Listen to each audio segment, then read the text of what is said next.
Tributi comunali aumentati a Vittorio Veneto per i cittadini, il regalo di Natale che non vorresti trovare sotto l'albero, ma tant'è. Era, dice il sindaco Antonio Miatto, ormai necessario. Purtroppo sì.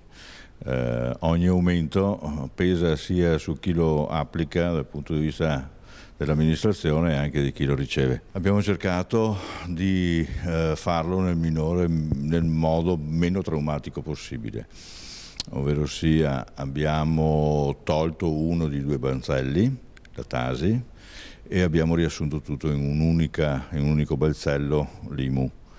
Ci siamo limitati comunque a portare il tutto al 10%. Conteggiati entrambi i tributi, un ritocco minimo, secondo il sindaco, che porta Vittorio Veneto sui livelli degli altri principali comuni della provincia. Noi siamo su 28.000 e rotti, quasi 29.000 abitanti, le città che vanno dai 25.000 ai 35.000 hanno tutti ben più del 10% attualmente, quindi ci siamo anche limitati. Per agevolare il pagamento, il comune non solo ha deciso di mettere a disposizione i modelli F24 precompilati, ma ha introdotto anche il cosiddetto baratto amministrativo. Chi ha un ISEE basso, invece di pagare, può chiedere di svolgere lavori di pubblica utilità. Sfalci, tenere in ordine angoli della città, qualcosa che vada quantificato come reale lavoro sul campo, quindi quantificando le ore che sono necessarie. Abbiamo valorizzato queste ore. Intanto in fase sperimentale abbiamo ritenuto che possa essere anche questo un elemento mitigante.